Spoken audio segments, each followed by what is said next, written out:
Hello, and welcome back to E.G. the Virgo, and to another chapter of An Unusual Kind, That 1%. One life, 5 generations, based on actual experiences and theories. This story includes entertaining fictional and non-fictional images, animations, videos, and music by artists and photographers unrelated and in no way were created for this particular story. Some names, dates, and times were changed to protect the privacy and identities of the characters within the story. And this is volume 1. I also want to forewarn that there is a type of pulsating flash on one of the slides. So, just so you know, it's right where all the pictures are going to be after they go on some sort of a trip. There's going to be a type of animated flash. So, just to forewarn you ahead of time. And that flash is going to happen as soon as that slide pops up. It's going to be towards the upper right corner of the screen.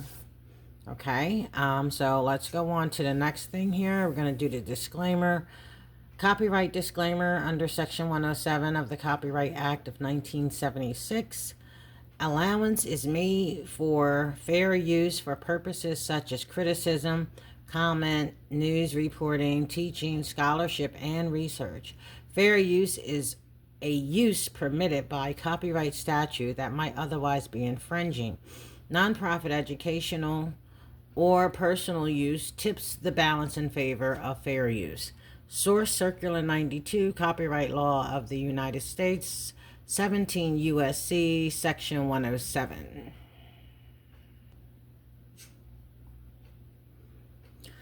Chapter 12, Transistor Radio. One day, E's most favorite great-uncle came from Philadelphia to visit E and her family for a few days. The great-uncle was also the favorite of E's siblings. Even E's mother looked up to her uncle as a father. He was truly loved by all the family and very much respected by many of his friends. When E and her siblings found out their great-uncle was coming to visit for a few days, they could hardly wait for him to arrive.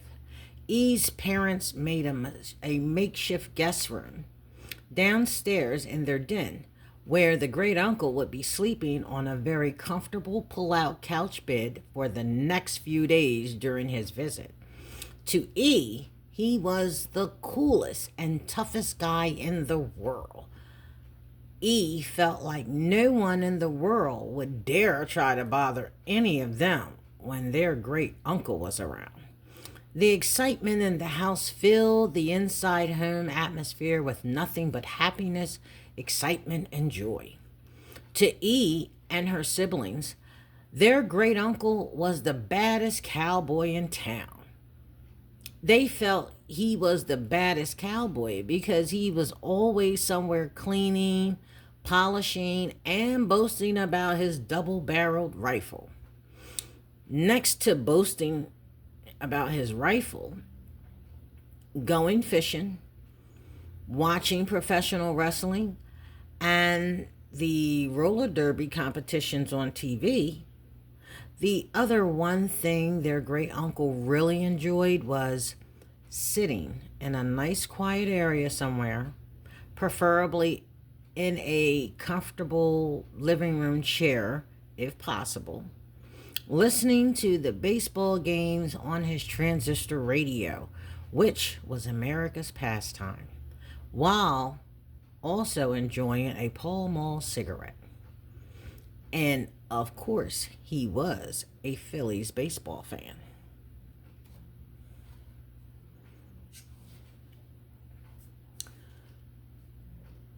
After a few hours of receiving the news, their uncle was coming to visit. E's parents finally received the call that their great uncle had finally arrived by train from Philadelphia and was waiting for E's parents to pick him up from from their local train station. E and her siblings were overjoyed. They all began excitedly going through different parts of the house to make sure everything was nice and well prepared for their favorite great uncle's visit. It had been about a year since they last saw or spoke with him, so they were more than elated to see he chose their house to take a nice vacation. He was a retired general contractor and he could build and fix almost anything. Well, moving on, as E's parents left out to go pick up their great uncle from the train station, they respectfully but firmly told E and her siblings to stay at the house and wait for them to return in about an hour and to behave themselves. The kids all agreed. E then excitedly ran to the living room window to watch her parents back out of the driveway and drive off down the street in the direction of the train station. E knew their great uncle also loved dressing in suits and nice hats, so she decided to draw him a picture of himself wearing shades, a nice suit, jacket, shirt, and necktie with a cool looking hat while she anxiously waited for her parents to return with her favorite uncle or their favorite uncle. E also remembered he liked fishing and hoped he would have enough time to take her and her siblings fishing. E hung out by the window for a while and began imagining all the fun things they could do for their great uncle's vacation.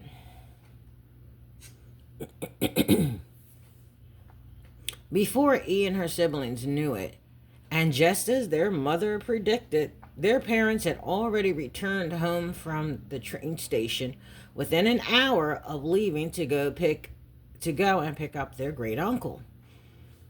E heard the engine hum of their big heavy car slowly pulling back into their driveway. E excitedly ran to the front door, thrust it open as she stood in the doorway, along with her siblings standing right behind her, all eagerly waiting happily for their great uncle to exit the back seat of their car.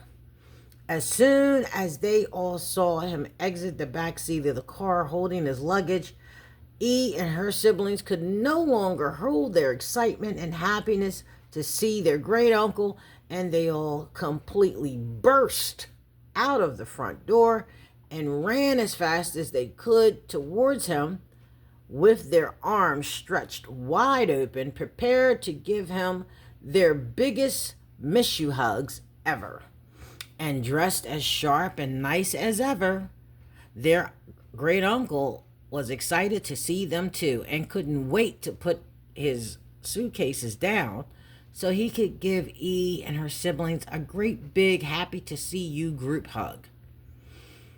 He put down both his suitcases and happily braced himself for the biggest impact of hugs ever from 4 healthy, strong children running towards him at full speed.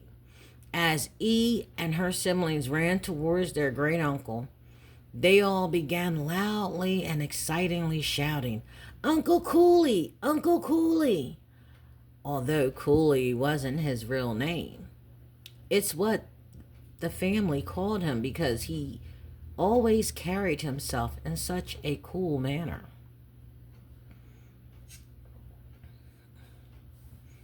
Their great uncle's real name was Oliver, so of course he knew he couldn't be cool if people called him Oliver, so he never gave his true name to his friends. Instead, he told his friends to call him Cool Breeze, Kid, or Brother. Either of the 3 names. He was also the older brother to E and her siblings' maternal grandmother. After their great uncle finally got past the hug squad, he went into the house where E and her siblings happily gave him a small tour of their house, along with showing him anything new they may have gotten since the last time they saw him, starting with the scenery of the living room before escorting him downstairs to the den, which will be his sleeping quarters for the next few days. While waiting for E's mother to finish cooking dinner, and after thanking them all, the first thing E's great uncle did after receiving the grand tour and complimenting the appearance of the home, their bedrooms, the great hospitality, and the warm welcoming wagon he received from everyone, was to find a good, comfortable favorite lounging chair somewhere possibly tucked away in the corner of their den where he could set up his transistor radio and listen to any baseball games that may air over the radio. E's great uncle never had a problem with carving himself out a great little listening spot for him to listen to the baseball games on his transistor no matter where he went.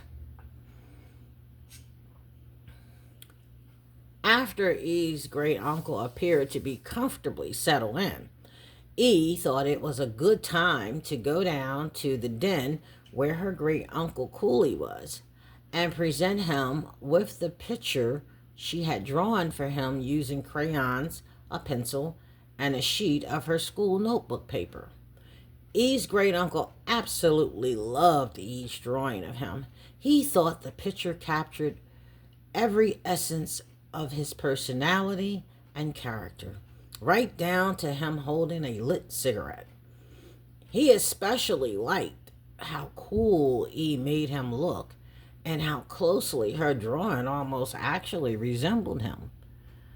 Uncle Cooley was amazed at E's skills and didn't know E had such good drawing talents. However, unbeknownst to him, he would also soon find out E had more hidden talents no one ever knew existed, not even E herself.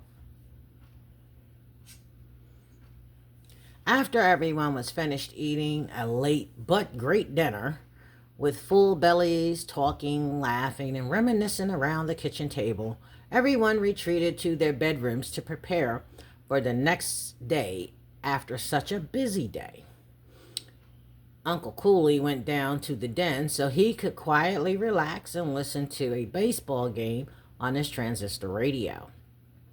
While happily listening to a baseball game he found airing on the radio and enjoying a Pall Mall cigarette, about 15 minutes into him listening to the game, his radio goes out and stops working. He put in new batteries, but the radio still wouldn't work again. This was frustrating for Uncle Cooley because not only was that particular baseball game only being aired over the radio, but it was the only radio in the house. E's uncle tried everything he could to get the radio working again, but it was to no avail. He went back up the stairs to the kitchen area to throw the radio away in the trash. Afterwards, he began heading back down to the den when he heard someone walking up behind him. It was E. E saw his radio sitting on top of all the trash waiting to go out and asked her great uncle why he was throwing out his radio. He told E what happened. E saw her cool great uncle look kind of sad for the first time. E went over and took the radio from off the top of the trash. E's great uncle asked her why she had taken the radio out of the trash.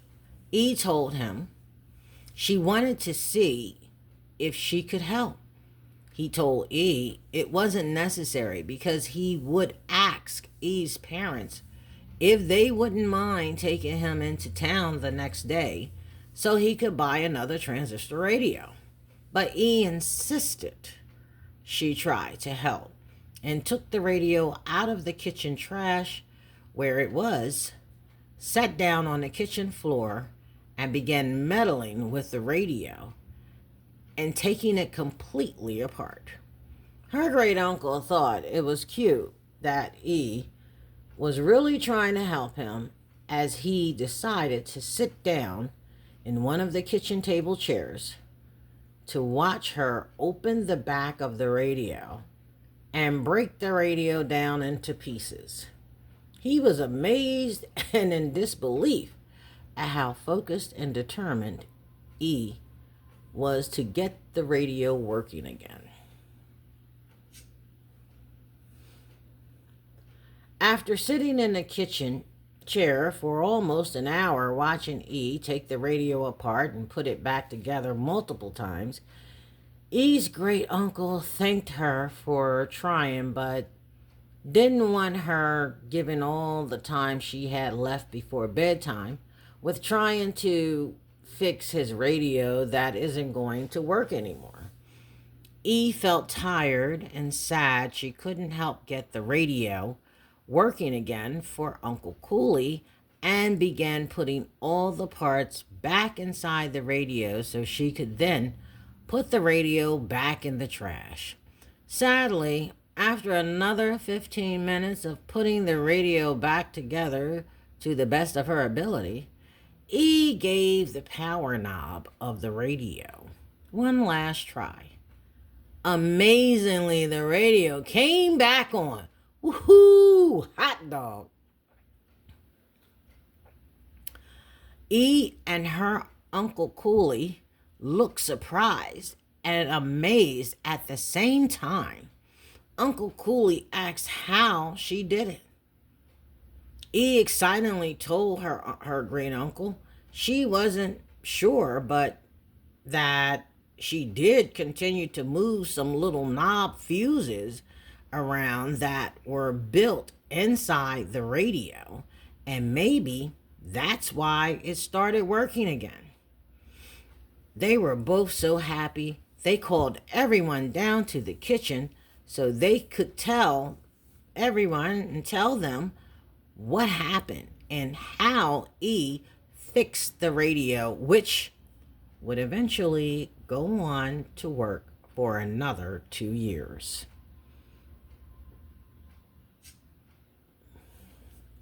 Everyone in the house was amazed at the news of E somehow fixing the transistor radio, and also very proud of E at the same time for doing her best and going out of her way to try to keep their great uncle Cooley happy so he won't have to spend extra money unnecessarily, and so he could continue listening to the rest of the baseball games. After all the excitement, E and her siblings retreated back upstairs to their bedrooms while the parents and their great uncle stayed in the kitchen to continue talking about E's accomplishments, talents, and abilities. E's mother really thought what E did by fixing the radio was extra great because she said E has some academic challenges in school, mainly in math and spelling, but when it comes to certain things, objects, or even issues of discussions, E's problem solving and resolution skills are remarkably high, accurate, and on point. With a serious expression on his face, E's great uncle told E's parents he has always told them he felt there was something about E that was different from her siblings and most other children. He then said to E's parents that E's parents older siblings and other family elders didn't believe him and knocked it off as E just being a highly imaginative and active little girl or something. He continued and said, but he and E's maternal great grandmother knew better, and that they both knew there was something really different about E. E's great grandmother was a retired nurse midwife and the mother of E's great uncle Cooley and E's maternal grandmother, as well as the one who also helped to raise E's mother from a child. E's great uncle went on to say he felt E's parents should have her tested somehow because she's demonstrating talents and abilities normal children her age wouldn't normally be displaying. E's great uncle told E's parents he had a strange feeling within himself that there was something special about E, and that E's parents needed to watch and continue observing her very closely because he felt E may be some kind of a gifted child or something. Being the professionals they were, E's parents listened to Uncle Cooley with great intent. E's father was an auto mechanic in addition to having his own car cleaning and detailing business services, which he operated most weekends, and E's mother advanced in life to being a certified alcohol and drug counselor for a local private operating agency.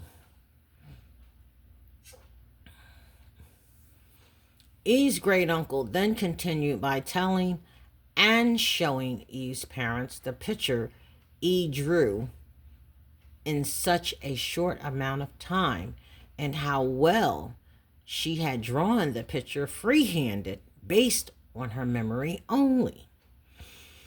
E's parents looked at the picture, and without Uncle Cooley saying who the picture was supposed to be, they both said at the same time the picture looked like Uncle Cooley, while also saying they didn't know E could draw so well, especially free-handed and straight from memory. Uncle Cooley ended his point of the discussion by saying, "That's what I know and have been trying to tell y'all for a couple of years now. Y'all better keep a close eye on that girl." E's parents listened to the uncle and nodded their heads in agreement with him before retreating to their bedroom for the night. Hi, everybody. It's Philadelphia Phillies baseball time. The Pirates and Phils are meeting head-on tonight. This will conclude this abbreviated homestand. And tonight it'll be Steve Carlton going against Doc Ellis. The Phillies. E, her siblings, parents, and their Uncle Cooley all finally got to enjoy a full, fun-filled day of fishing.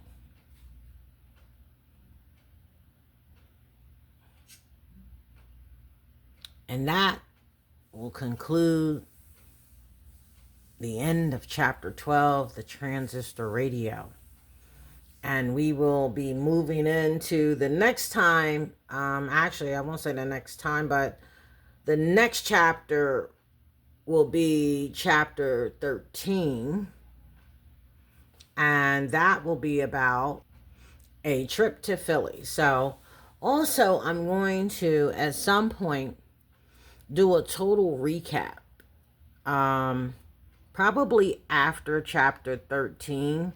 I'm not sure. I'm still going to try to balance that out, but I'm going to try to do a total recap summary to make sure so everyone is on board with where the chapters are going and how they're lining up and what they have to do with an unusual kind, that 1%, and how E fits in all of this. The main character is E, but to show you how this worked up from way back before E was even born or conceived on up to at the point where E was born or actually being conceived. So you're going to see all, and you're going to see how all of these, it almost seems like unexplained miracles or unexplained opportunities, and again, talents and abilities come into play, all centered around this little girl, E. So until the next time, I do hope you all enjoy chapter 12. If I need to recap anything, I will do a throwback on the next chapter before we even started, like we did in one of my other chapters. We did a throwback to reiterate some things.